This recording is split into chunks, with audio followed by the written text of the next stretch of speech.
मित्रांनो, तुम्हाला माहिती आहे का मुंबई उच्च न्यायालय लेखी परीक्षेचा निकाल लागल्याच्या नंतर टायपिंग परीक्षेसाठी आपल्याला किती वेळ मिळतो? तर या व्हिडिओमध्ये आपण पाहणार आहोत नेमकं फायनल निकाल लागल्याच्या नंतर म्हणजेच कट ऑफ लागल्याच्या नंतर टायपिंगची परीक्षा ही किती दिवसानंतर होते आणि आपल्याला किती दिवस या ठिकाणी शिल्लक मिळतात. हा व्हिडिओ या विद्यार्थ्यांसाठी आहे, की जेणेकरून ते विद्यार्थी म्हणत असतात, की अगोदर रिझल्ट लागू द्या त्यानंतर आम्ही प्रॅक्टिस करणार.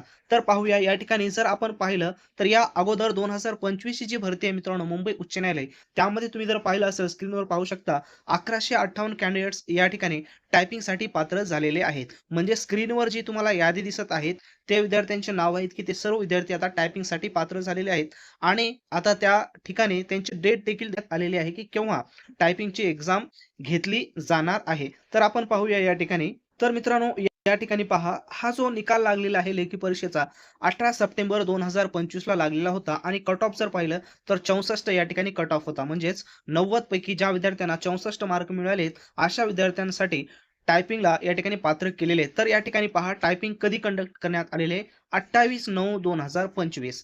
18/9/2025 आणि 28/9/2025 किती अंतर आहे या ठिकाणी पाहू शकता. 18 तारखेला या ठिकाणी निकाल लागलेला आहे आणि त्यांची टायपिंग डायरेक्टच डेट सुद्धा देण्यात आलेली आहे. 28/9/2025 ला या ठिकाणी त्यांची टायपिंगची परीक्षा घेतली जाणार आहे. तर पाहू शकता केवळ या ठिकाणी 10 दिवस त्यांना दिलेले आहेत. 10 दिवसामध्ये मला सांगा किती विद्यार्थ्यांची टायपिंग या ठिकाणी 50 प्लस जाऊ शकते. तर या विद्यार्थ्यासाठी सांगू इच्छितो, की अजून तुमच्याजवळ वेळ शिल्लक आहे.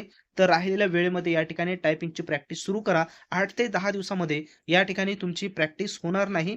त्याच्यामुळं 8 दिवसामध्ये रिझल्ट लागल्याच्या नंतर यादीमध्ये तुमचं नाव आल्याच्या नंतर बरेच विद्यार्थी गोंधळून जातात. त्याच्यासाठी टायपिंग जरी तुम्ही केलं आणि जरी यादीमध्ये नाव कदाचित आलं नसेल 1% तरी तुमची टायपिंग ही वाया जाणार नाही. कारण पुढे जिल्हा न्यायालय भरती आहे. त्या भरतीमध्ये तुम्हाला 100% या टायपिंगचा फायदा होणार आहे. तर 55 प्लस तुम्हाला स्कोर असेल तर बिनधास्त टायपिंगला या ठिकाणी सुरुवात करा. आता दुसरी महत्त्वाची गोष्ट म्हणजेच बरेच विद्यार्थी या ठिकाणी म्हणत आहेत, की स्पीडचा प्रॉब्लेम आहे, ॲक्युरसीचा प्रॉब्लेम आहे. तर मित्रांनो घाबरायची आवश्यकता नाही. आपल्या वेबिनारमध्ये जॉइन व्हा. या वेबिनारमध्ये आपण 50 प्लस स्पीड कशी आणायची आणि ॲक्युरसी 95 प्लस कशी आणायची याची संपूर्ण माहिती आपण तुम्हाला या वेबिनारमध्ये देणार आहोत. त्याची लिंक डिस्क्रिप्शन बॉक्समध्ये दिलेली आहे. त्या ठिकाणी जाऊन तुम्ही जॉइन होऊ शकता. शिपाई पद साठी सुद्धा आपण वेबिनार ठेवलेला आहे मित्रांनो आणि लिपिक या पदासाठी सुद्धा आपण वेबिनार ठेवलेला आहे. त्याच पद्धतीनं स्पेशल मुंबई उच्च न्यायालय आणि जिल्हा सत्र न्यायालयाचे टायपिंगचे पॅसेज देखील आपण या ठिकाणी तयार केलेले आहेत. येणाऱ्या भरतीसाठी तुम्हाला उपयुक्त ठरणार आहेत. कारण बऱ्याच विद्यार्थ्यांनी आपले पॅसेज बाय केलेले आहेत, एक्झाम दिलेले आहेत, त्यांना फायदा देखील झालेला आहे.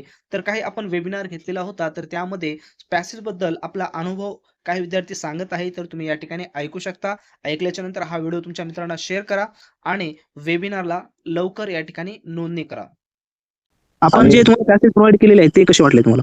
हा ते खूप चांगले आहे. मी मागच्या वेळेसच घेतले होते तुमचे 2025च्या बॅचसाठी पॅसेज आणि ते जरी आपण मारले त्या पद्धतीचे तुमचे जर पॅसेज जर आरामात 10 पण मिनिटात होत असेल ना, तिथला आरामशीर पॅसेज होऊन जातो सर, असं मला वाटतं.